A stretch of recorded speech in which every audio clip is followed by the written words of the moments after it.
Hello everyone, welcome to the channel. आज मैं ownership review देने वाला हूँ अपनी 2 साल पुरानी ड्यूक 250 का।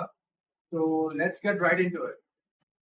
ओके, सबसे पहले इसके ओवरऑल स्पेसिफिकेशन की बात कर लेते हैं। तो ये गाड़ी प्रोड्यूस करती है आपका 30 PS की पावर और 25 न्यूटन मीटर का टॉर्क। इसकी सीट हाइट है 830 की। कार्ब वेट है इसका अराउंड 170 kgs का। और ओवरऑल ये चलाने वगैरह में बहुत ज्यादा कंफर्टेबल है फॉर सिटी यूज। मतलब अगर आप इसकी पावर देखोगे तो हाईवे पे भी आप चला सकते हो, टूरिंग भी कर सकते हो इस पे, और सिटी पे भी चला सकते हो। तो ऑल इन वन ये एक बढ़िया गाड़ी हो जाती है। तो अब बात करते हैं इसकी रियल लाइफ परफॉर्मेंस और माइलेज की। तो रियल लाइफ परफॉर्मेंस इसकी ऐसी है कुछ कि आप 130 तक इसका पिकअप एकदम बढ़िया है।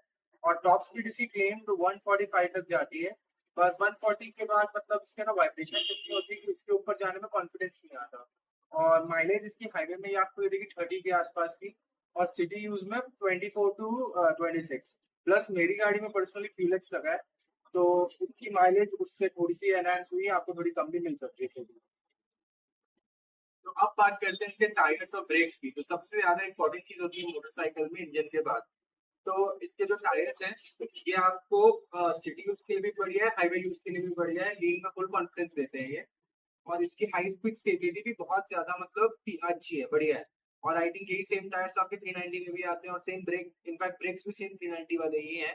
तो ये 250 इंजन थोड़ी पावरफुल कम है, उससे कम पावर वाली है, बट स्टिल इसमें ओवर किल आ रहा है। 390 में भी यही आता है, तो इसके लिए थोड़ा ओवर किल इज बेटर है, स्टेबल है गाड़ी इसमें बहुत ज्यादा टायर्स से।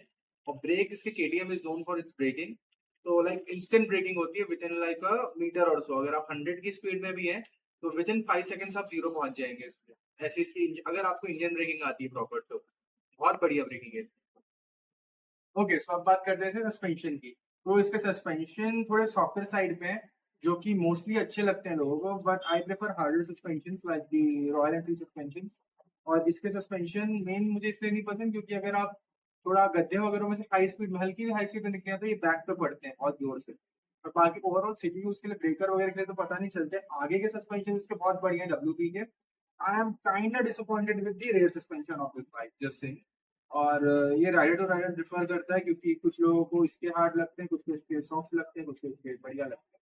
बट हाँ, आई पर्सनली थिंक कि सस्पेंशन थोड़े से हार्डर होने चाहिए थे रियर वाले।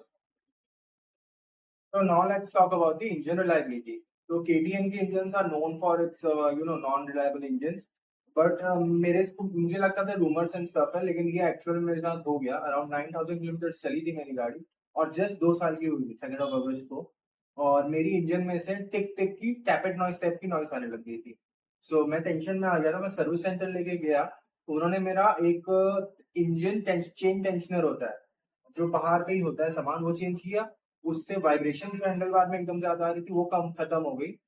बट इंजन से साउंड स्टिल आ रहा था, तो मैंने उनको बोला, वो उन्होंने बोला कि मेरा सिम वॉल्व एडजस्टमेंट लगेगा, क्लियरेंस एडजस्टमेंट, लेकिन उसके लिए इंजन खोलना पड़ेगा, और उसमें और प्रॉब्लम्स आ सकती है। तो मैंने वो कराया नहीं। बट हाँ, लाइक अराउंड 20,000 30,000 चलने में उन्होंने बोला कि आपको कराना ही पड़ेगा, आप एक साथ कराना। उन्होंने आगे से मुझे बताया कि 40,000 के अंदर इंजन खुलनी ही नहीं है। तो हाँ, रिलायबिलिटी इश्यूज है केटीएम में। अब बात करते हैं इसके कंफर्ट की। पिलियन कंफर्ट की बात नहीं करेंगे क्योंकि मैंने इसको मोस्टली सिंगल सीटर ही रखा है। तो राइडर कंफर्ट की बात करते हैं। तो आपको लगेगा कि स्पोर्टी बाइक है थोड़ी सी, बट नहीं है। एक्चुअल में आप जब बैठोगे ना, तो आपका एकदम अपराइट आता है राइडर राइडर, एकदम जैसे क्लासिक वगैरह में आपका आएगा ना, वैसे आप एकदम सीधा बैठोगे, हैंडल बार्स भी नीचे हैं। अगर थोड़ा और कंफर्ट चाहिए तो आप राइडर्स लगवा सकते हैं, बट आई थिंक के बहुत ज्यादा कंफर्टेबल है पहले से टूरिंग वगैरह के लिए। बस एक ही कॉन है, इसकी सीट बहुत हार्ड है। अगर आप लॉन्ग टूर्स पे जाना चाहते हैं तो आपको या तो सीट में पैडिंग डलवानी पड़ेगी, या I personally use a gel seat, like after market one, grand tip stop वगैरह की, जो इसके ऊपर बस रखा जाती है। वो भी बढ़िया कंफर्टेबल है। तो now let's talk about the meter console. तो इसमें आपको ट्रिप 1 ट्रिप 2 उसमें average fuel consumption, average speed वगैरह के ऑप्शंस मिल जाएंगे। और इसका सुपर मोटो मोड है जो केटीएम का सिग्नेचर है, उसमें ज्यादा कुछ नहीं होता, रेयर एबीएस ऑफ होता है। तो वो मैं पर्सनली यूज नहीं करता। आई प्रेफर एबीएस और नॉन रेयर एबीएस ऑफ, क्योंकि मैं ऑफ रोडिंग वगैरह इसमें उतनी करता नहीं। यही कुछ बेसिक फीचर्स हैं इसमें। आप average mileage, fuel consumption I mean, और एवरेज स्पीड वगैरह देख सकते हैं इस मीटर पे। नॉन स्टॉप होगी हेडलाइट ऑफ दिस बाइक। तो जो हेडलाइट है इसकी, सिटी यूज के लिए बढ़िया है, और हाईवे यूज पे भी आपको ये डिसेंट है, आप यूज कर सकते हो। अगर आप हाई स्पीडिंग नहीं करते। लाइक अगर आप 50-60 चलाओगे नाइट टाइम पे तो ये आप मैनेज कर लोगे, लेकिन अगर आप उसके ऊपर जाते हो तो पॉट होल्स ना ये स्पॉट नहीं कर पाता दूर से, तो आप पॉट होल्स में घुस सकते हो बहुत ज्यादा, तो और अलॉय व्हील्स हैं तो डैमेज हो सकते हैं। तो आई प्रेफर कि आप एक फॉगलाइट सेटअप करवा लो। एंड फॉगलाइट सेटअप के लिए ना आप वायरिंग डायरेक्ट एसएलई पोर्ट्स आते हैं, ऑक्सिलरी पोर्ट, वहां से ले सकते हो। जैसे पीछे सीट के, रेयर सीट के नीचे रहेगा, और एक आपका एक ऑयल कवर होता है साइड में, उसके अंदर टैंक के नीचे जहाँ पे आपका, आपको मेरा फ्यूलेक्स की इंस्टॉलेशन वीडियो है, वहां पे आप देख सकते हो कहाँ पे रहेगा फ्यूलेक्स की, आपको मेरे चैनल पे इंस्टॉलेशन वीडियो मिल जाएगी, उसमें मैंने दिखाया है। तो अब बात करते हैं आपको ये बाइक 200 या 390 के ऊपर क्यों लेनी चाहिए। तो सबसे पहली बात है, 200 सीरीज जो आपकी ड्यूक आती है वो सिटी बाइक है मोस्टली। वो अगर आप हाईवे पे लेके जाओगे तो आपको थोड़ा सा उसमें कॉन्फिडेंस कम आएगा ओवरटेक वगैरह करने में। एंड 390 जो है उसकी पावर थोड़ी ओवरकिल हो जाती है, स्पेशली फॉर बिगनर्स। लाइक अगर आप बिगनर हो तो आपकी पहली बाइक के लिए बढ़िया है, इनफैक्ट 200 से भी बढ़िया है, क्योंकि ये बहुत ज्यादा काम है। लाइक कामेस्ट केटीएम बोलते हैं इसको। और जो अपना सिटी यूज है, मतलब इसमें आपको आरपीएम भी कम मिलते हैं कंपेरेटिवली 200 एंड 390 से। तो हाँ, ये थोड़ी सी आपको बिगनर फ्रेंडली और टॉर्की बाइक है थोड़ी कंपेरेटिवली। अगर आप 200 को भी देख लो तो उसका भी पावर टू टॉर्क रेशियो, और 390 का भी पावर टू टॉर्क रेशियो, इसमें पावर रेशियो ज्यादा रहता है, इसमें ये थोड़ा सा बैलेंस हो जाता है। आई वांट से कि ये थोड़ा सा उसके टाइप के आपका लाइक रॉयल एनफील्ड 650 टाइप का, इसमें अलग ही लेवल का टॉर्क वगैरह आ जाता है। But still this is a pretty decent if you want a sports bike with a bit calm spirit. तो अब बात करते हैं इसकी बिल्ड क्वालिटी। तो इसकी जो प्लास्टिक की क्वालिटी है वो बहुत बढ़िया है। लाइक मैंने उसको 2 बार क्रैश किया है, और इसकी फेयरिंग टूटी नहीं, बस क्रैचेस आए थे। और इसका बस ये नकल का केटीएम का ओरिजिनल है बाय द वे। ये एक बार में टूट जाते हैं, बहुत ज्यादा मतलब थोड़ा वीक टाइप के हैं। और अगर आप देखो तो क्या बड़ी 170 की, जिसकी लाइट भी नहीं है मोटरसाइकिल। तो हाँ, बिल्ड क्वालिटी में ये बढ़िया है, क्रैश वगैरह में झेल लेती है। इनफैक्ट अगर आपके पास इंश्योरेंस वगैरह नहीं है तो आप इसको क्रैश के बाद भी बिना कोई प्रॉब्लम के चला सकते हैं, हैंडल वगैरह भी नहीं मुड़ेगा। अब बात करते हैं इसकी सर्विस और मेंटेनेंस की।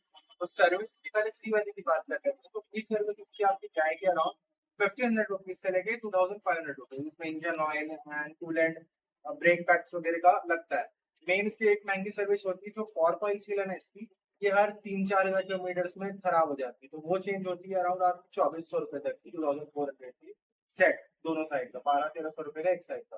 तो ये हो गई सर्विस की बात। अब मैं आपको कुछ पार्ट्स की भी प्राइस बता देता हूँ। जैसे फेयरिंग है आपकी, जो ये वाली क्राउड है, जो मेन फेयरिंग है, ये अराउंड आती है 1300 रुपए की एक साइड की, 1300 समथिंग की।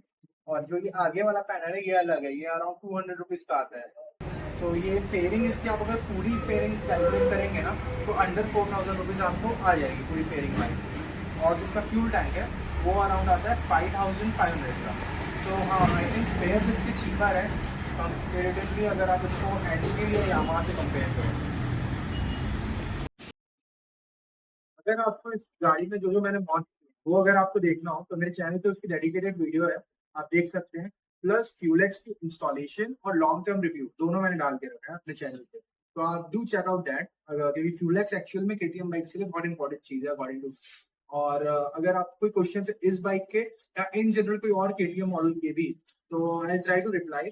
आप नीचे कमेंट सेक्शन में पूछ सकते हैं। So this was it for this video. Bye bye, रोजिया।